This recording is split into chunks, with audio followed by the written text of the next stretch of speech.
बिस्मिल्लाहिर्रहमानिर्रहीम। अस्सलाम वालेकुम व्यूअर्स, मैं वेलकम करती हूँ आपका अपने यूट्यूब चैनल ड्रेसिंग मेनिया पर। आज मैं आपको शलवार के ऊपर यानी एक सिंपल सी जो कॉटन की शलवार होती है उसको किस तरीके से पेंटाक्स और जिगजैग डोरी के ज़रिए जो तिल्ला डोरी होती है डिज़ाइन किया जा सकता है उसका मेथड शेयर करने जा रही हूँ।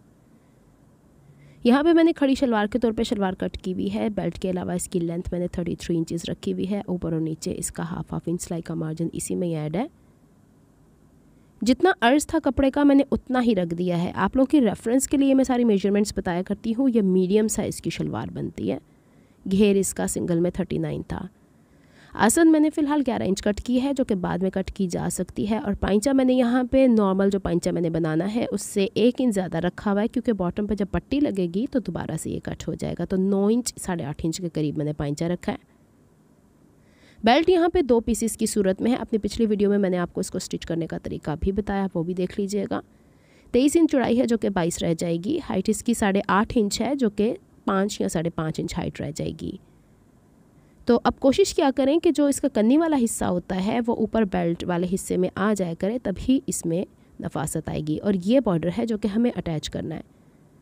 अब सबसे पहले मैंने जो लेग पीसेस जो 2 कट किए थे शलवार के उसमें से एक सिंगल पीस ले लिया है। इसका सीधा हिस्सा बाहर की तरफ है। कोई भी एक कोना पकड़ लीजिएगा ऐसे पाइंचे की तरफ से, और जहां हमारी दूसरी तरफ आसन है उससे 6 इंच ऊंचाई के ऊपर इस तरीके से मैंने निशान लगाया और इन दोनों पॉइंट्स को पकड़ के एक तिरछापन बनाया। अगर आपका तिरछापन इसलिए इस तरीके से नहीं बनता है तो आप अपनी आसानी के हिसाब से इसे बना सकते हैं। ये एग्जैक्ट मेजरमेंट ज़रूरी नहीं, आप भी फॉलो करें। सीधे हिस्से की तरफ फोल्ड करने का मकसद ये होगा कि मेरे पास एक क्रीज लाइन आ जाएगी जिसके ऊपर मैं पिनटक्स को स्टिच करूँगी। मेन चीज़ समझने की यहाँ पे ये है कि इन पिनटक्स के बीच का गैप कितना है या पिनटक्स कितनी हम लोगों को मिकदार में ऐड करनी है। तो शलवार है चूँकि, इसलिए मैं इसे 5 इंच चौड़ाई के ऊपर निशानात लगा रही हूँ।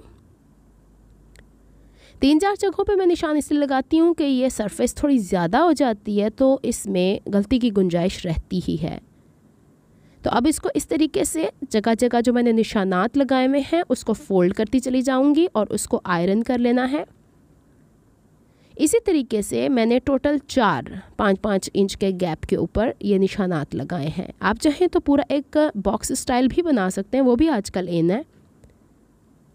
अब हम पिनटक्स को स्टिच करते हैं। चूँकि उरेब कपड़ा है, बारहा मैं आपको बता चुकी हूँ कि इसमें उरेब कपड़े को ना तो खींचना होता है और ना ही बहुत ज़्यादा प्रेशर दे के इसे काम करना, थोड़ा सा हल्का सा नम देते हुए इसको स्टिच करना होता है। ये देखिए, और इतनी बारीक पिनटक्स आनी चाहिए, इसीलिए मैंने शलवार की लेंथ में कोई एक्स्ट्रा कपड़ा नहीं रखा हुआ था।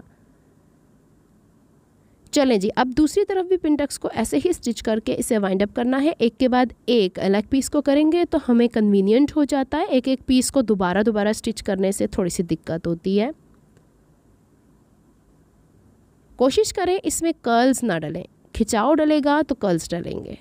ये देखिए, अब इसकी मैंने इस तरीके से प्रेसिंग की थी दोनों लेग पीसेस की कि ये फ्रंट वाले हिस्से हैं, मिरर इमेज बने, यानी फ्रंट की जो आसन है उसकी तरफ हमारे कोने नीचे की तरफ आए और ये जो सारी नीचे पीछे की तरफ जा रही है ये बैक की आसन की तरफ जाएगी। थोड़ा सा ध्यान रख के प्रेस कर लीजिएगा।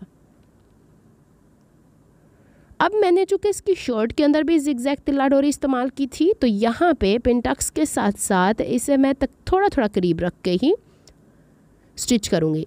एक बात मैं यहाँ पे वाजे कर दूँ, चूँकि पिनटक्स को बार बार मैंने प्रेस करने का तरीका बहुत सारी वीडियोस में शेयर किया तो मैंने इसे प्रेस किया है और इसकी डायरेक्शन मैंने बॉटम यानी पाइंचे की तरफ रखी है। अब यहाँ पे हम लोगों ने तिल्ला डोरी को स्टिच करना शुरू कर दिया है और हर पिनटक के एक साइड पे मैंने इसे स्टिच किया। तिल्ला डोरी को स्टिच करते हुए मैं बखिए का साइज़ मामूली सा बड़ा कर लिया करती हूँ। इसे भी मैंने आयरन कर लिया। ये लुक आई है इसकी। देखिए, पिनटक्स की डायरेक्शन नीचे की तरफ और इसके साथ चाहें तो दोनों साइड पे भी हम ये तिल्ला डोरी लगा सकते थे। अब मैंने शलवार पूरी खड़ी कर ली है, इलास्टिक लगा ली, बेल्ट अटैच कर लिया, ऊपर से चुन्नटें भी दे दी। अब बारी आती है कि मैं इसके बॉटम को कैसे तैयार करूँगी। शलवार का उल्टा हिस्सा ऊपर की तरफ रखा पाइंचे की तरफ से। ये बॉर्डर का जितना हिस्सा मुझे दिखाना है उतना शलवार के बॉटम का हाफ इंच जो हमने सिलाई का मार्जिन रखा होता है उसको दबाते हुए जो बॉर्डर हम लगा रहे हैं उसको थोड़ा सा बढ़ा के रखेंगे साइड से, क्योंकि शलवार नीचे से ऊपर की तरफ चौड़ी होती जाती है।